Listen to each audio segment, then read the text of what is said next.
Romain Queneun est un jeune Belge de 28 ans lorsqu'il va partir en Alaska pour y vivre l'aventure la plus profonde.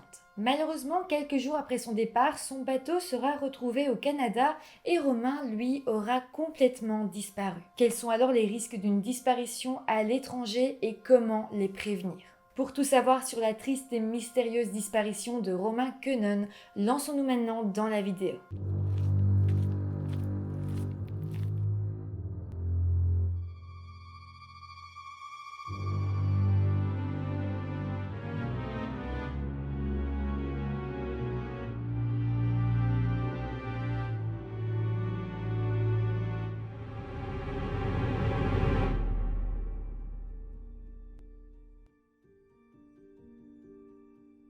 Hello tout le monde, j'espère que vous allez bien. Je vous retrouve avec un cadre serré parce que j'ai plus beaucoup de décors, je suis en train de déménager.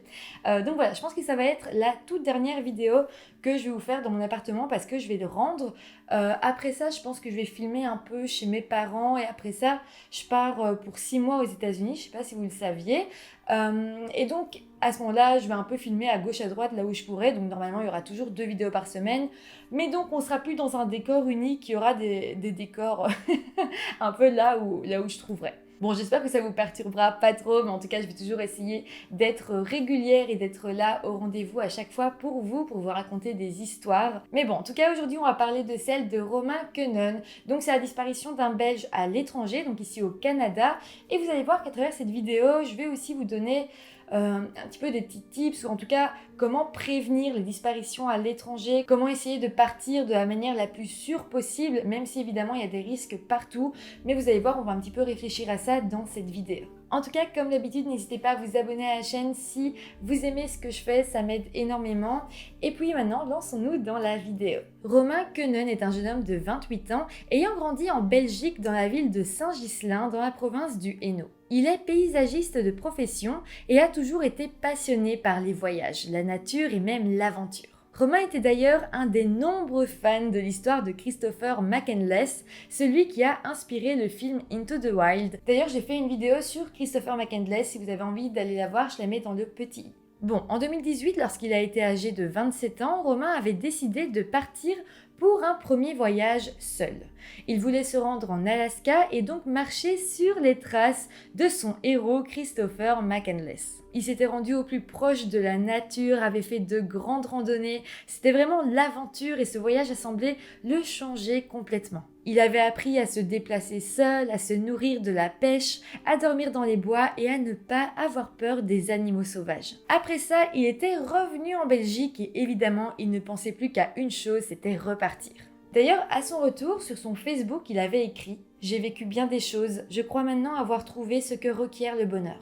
C'est donc quelques mois plus tard qu'il a décidé de partir une nouvelle fois vers l'Alaska, mais cette fois-ci, il comptait avant parcourir un peu du Canada, notamment ses régions les plus sauvages. J'ai été voir le compte Facebook de Romain et on peut remarquer qu'il était extrêmement actif sur les réseaux sociaux, bien qu'il essayait de se couper un peu du monde extérieur.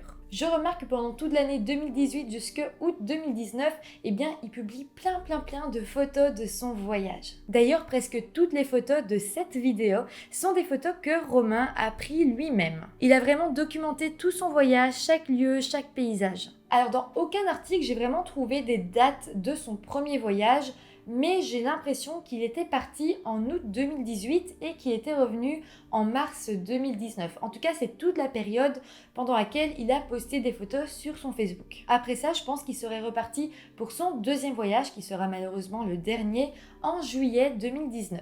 Je peux pas être sûre de ces dates, mais si je me cale sur ses publications, c'est dans ces moments-là qu'il a le plus posté à l'étranger. Pour vous parler un petit peu de son premier voyage, j'ai pu voir encore une fois sur son Facebook qu'il publiait souvent des longs textes et ça se voyait qu'il avait envie d'exprimer aux gens tout ce qu'il vivait, l'aventure qu'il vivait et à quel point il aimait énormément ça et à quel point ça le changeait. Je vais vous lire d'ailleurs un extrait d'un texte qu'il a écrit et c'est justement le texte qu'il a écrit le jour où il a enfin pu rejoindre le bus où Christopher McCandless, donc le héros du film Into the Wild, donc le film qui s'est inspiré de son aventure, donc c'est le bus où cet homme-là avait vécu pendant longtemps et là où il est décédé. Et donc pour Romain, c'était vraiment le Graal pour lui d'arriver jusqu'à ce bus et le jour où il l'a rejoint, il a écrit ça. Une fois la Teklanika traversée, le même problème que la Savage River se représente. Retrouver le chemin. Après cette rivière, il n'y a que vraiment peu de traces car très peu de personnes arrivent à la traverser, sauf quelques véhicules et monte-neige en hiver. Toute la zone qui sépare la rivière des hauteurs 100 mètres plus loin est inondée de 150 cm à cause des énormes barrages de castors. J'utiliserai ceux-ci pour rejoindre les hauteurs. Ces barrages sont très solides. Bon, maintenant revenons dans le vif du sujet, c'est-à-dire le deuxième voyage. Romain était parti avec son sac à dos et son kayak et devait commencer par explorer la Colombie-Britannique, qui est donc la province la plus à l'ouest du Canada. Le 26 août 2019, il a été vu en train de quitter la ville de Kitimat en Colombie-Britannique. Il avait alors loué une voiture et comptait commencer à rouler sur la route 37 en direction de l'Alaska. Après cette date du 26 août 2019, la famille de Romain ne recevra plus jamais de ses nouvelles. Évidemment, ils vont très vite s'inquiéter, mais malgré tout, ils vont essayer de rationaliser. Mais bon, au bout de quelques temps, la famille ira enfin voir la police pour signaler la disparition de Romain, qui se trouvait soit en Colombie-Britannique, soit en Alaska. La police locale du Canada a été informée et le ministère des Affaires étrangères s'est exprimé en disant « Nous sommes bien au courant et suivons cette affaire de près. Elle est suivie à Bruxelles par notre service d'assistance consulaire, mais aussi par notre poste à Montréal et par le consulat de Vancouver. Et ce, en collaboration avec la cellule des personnes disparues. » Pendant ce temps-là, la famille de Romain ne sait pas vraiment quoi faire, mais en tout cas, ils vont lancer des appels à témoins via Facebook. Et d'ailleurs, sa sœur Elodie écrira « Nous sommes sans nouvelles de mon frère et la police a commencé des recherches. Important et urgent. Quelqu'un serait en Alaska ou en Colombie-Britannique, ou une page web où des randonneurs dans la région discuteraient. » De leur côté, les policiers canadiens savent que la Colombie-Britannique est une région très boisée où l'on peut croiser des loups, des lynx et même des ours. Sachant que Romain voulait dormir sous tente, se nourrir de la pêche, etc., on se dit que beaucoup de choses auraient pu lui arriver. Il y a aussi très peu de réseaux dans ces régions et donc même s'il lui était arrivé malheur, il n'aurait pas pu appeler à l'aide. Par la suite, la police dira avoir enfin fait le lien entre la disparition de Brian et un événement qui avait eu le 28 août 2019, soit 2 jours après la disparition de Brian. En fait, le 28 août, un randonneur marchait près de la rivière la Nass, rivière qui passe justement à côté de la route 37, celle que Romain a empruntée pour se rendre en Alaska. Et c'est à cet endroit précis qu'il va découvrir un petit bateau abandonné sur l'eau. Il préviendra alors la police qui fera d'autres recherches sans pour le moment faire le lien entre la disparition de Brian et ce bateau retrouvé comme ça dans l'eau. Des hélicoptères survoleront alors la zone et repéreront alors le kayak abandonné ainsi qu'un sac à dos flottant dans l'eau pas très loin. Une équipe de sauvetage en eau vive a alors été appelée pour essayer de faire des fouilles justement dans cette rivière. Il s'agit en fait d'un canyon très isolé et qui est quand même très accidenté. En fait, il y a là-bas des eaux rapides de catégorie 4 et c'est vraiment pas rare qu'il y ait des accidents qui surviennent à cette zone précise. Donc évidemment, on retrouve un kayak, un sac abandonné et les policiers se disent que quelqu'un a dû vivre quelque chose, a dû vivre un accident, peut-être qu'il est mort, qu'il s'est noyé ou peut-être qu'il peut encore être sauvé, mais il faut faire vite. De plus, les policiers trouveront aussi un pick-up blanc garé un peu plus loin. Ça paraissait logique qu'il appartienne à la personne disparue parce que la zone où le bateau avait été retrouvé n'était pas accessible en voiture et très difficile à pied, donc c'était totalement normal de retrouver la voiture garée un peu plus loin.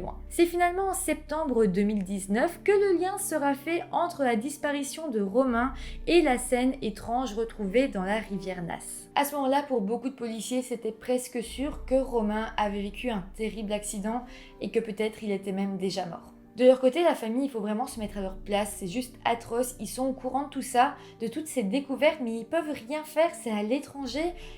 Ça sert à rien qu'ils aillent jusque-là, ils sont juste totalement impuissants, ils connaissent pas du tout la zone, ils connaissent personne à cet endroit, donc ils sont là en Belgique et ils savent pas du tout quoi faire. Ils vont alors essayer de publier encore et encore des petits messages sur Facebook, dans des groupes, mais c'est vraiment le plus qu'ils peuvent faire. Malgré tout, il faut savoir qu'ils seront partagés par des centaines de personnes, mais ça changera rien, Romain ne sera toujours pas retrouvé. Aujourd'hui, on est en 2022 et depuis 2019, Romain n'a toujours pas été retrouvé. On n'a aucun indice de plus. Donc voilà, c'est juste atroce pour cette famille qui ne sait toujours pas quoi faire. Je le répète, ça doit être vraiment, vraiment horrible. Et c'est dingue quand on sait qu'en Belgique, il y a pas mal de personnes dans la vingtaine qui ont disparu et qui ne sont toujours pas retrouvées. On a par exemple Théo Hayes qui a disparu en Australie, lui aussi en 2019, mais aussi plus récemment la disparition de Natasha de Cambrogue qui a disparu au Pérou en 2022. Alors évidemment, toutes ces disparitions ne doivent pas nous empêcher de voyager. Il faut se rendre compte que des mauvaises rencontres, des mauvaises décisions ou même des accidents, ça peut arriver autant dans notre pays qu'à l'étranger. En fait, ce qui fait vraiment peur dans les disparitions à l'étranger, c'est que la victime, elle, si elle vit quelque chose, c'est dans un pays qu'elle ne connaît même pas, peut-être qu'elle connaît même pas la langue, elle a encore moins d'espoir peut-être d'être sauvée, d'avoir quelqu'un qui puisse vraiment s'inquiéter pour elle directement dans la journée. Donc évidemment pour la victime, c'est aussi une charge en plus à devoir vivre. Mais aussi la famille de la victime se retrouve encore un peu plus impuissante que si la disparition avait eu dans son propre pays. Je dis pas que les familles qui ont perdu un proche dans leur propre pays ont la vie facile, évidemment c'est compliqué, mais imaginez si c'est déjà compliqué dans son propre pays, alors imaginez ailleurs. Déjà quand on pense qu'en Belgique, les polices ont du mal à communiquer entre elles, entre provinces, entre régions, alors imaginez des polices qui doivent communiquer entre elles dans 2 pays différents, qui parfois ne parlent pas du tout la même langue, qui ont de cultures différentes, c'est vraiment compliqué. Donc oui, c'est compliqué pour la famille, mais c'est aussi compliqué pour l'enquête, et l'enquête a souvent moins de chances d'être résolue malheureusement. Il faut aussi se rendre compte que dans certains pays, il y a de la corruption, il y a des non-dits, donc voilà, c'est tout ça qui rend la disparition à l'étranger beaucoup plus inquiétante. Elle n'est pas plus fréquente, c'est pas plus fréquent de disparaître à l'étranger que dans son propre pays, mais dans un cas où on disparaît, où on connaîtrait quelqu'un qui disparaît à l'étranger, évidemment, ça rend tout beaucoup plus difficile. En règle générale, quand vous voyagez, je pense que c'est important de connaître les risques que vous encourez avant de partir. Ça ne veut pas dire qu'il ne faut pas du tout partir, ça veut juste dire qu'en connaissant les risques, on est préparé et on sait qu'il ne faut pas sortir à certains endroits après une certaine heure ou sortir en groupe.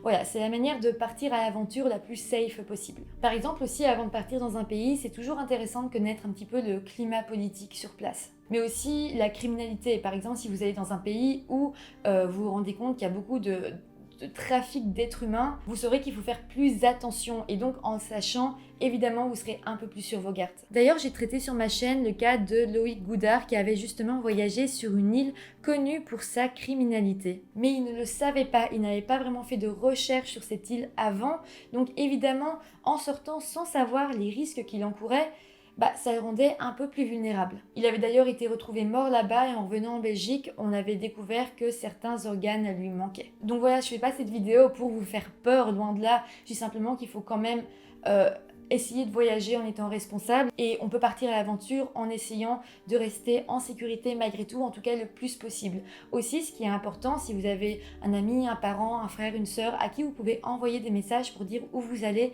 c'est toujours super important et comme ça, évidemment, si vous arrive quelque chose, on saura toujours où chercher. En tout cas, moi, c'est ce que je fais, je préfère. D'ailleurs, oui, comme je vous ai dit en début de vidéo, je vais partir aux États-Unis. Là, on peut être sûr que partout où j'irai, j'enverrai toujours un petit message à mes parents pour être sûr que si j'envoie plus de messages après 2 jours, on sache où j'ai été pour la dernière fois. C'est juste, sans doute que ça servira à rien, mais c'est juste pour être prudent et être sûr qu'il peut rien m'arriver ou en tout cas en être quasiment sûr. Bon voilà, en tout cas j'espère que la vidéo vous aura intéressé et peut-être vous aura un petit peu aidé. Si c'est le cas, n'hésitez pas à mettre un petit pouce en l'air, ça fait toujours plaisir, à vous abonner à la chaîne et moi je vous retrouve très bientôt pour une nouvelle vidéo. Bye.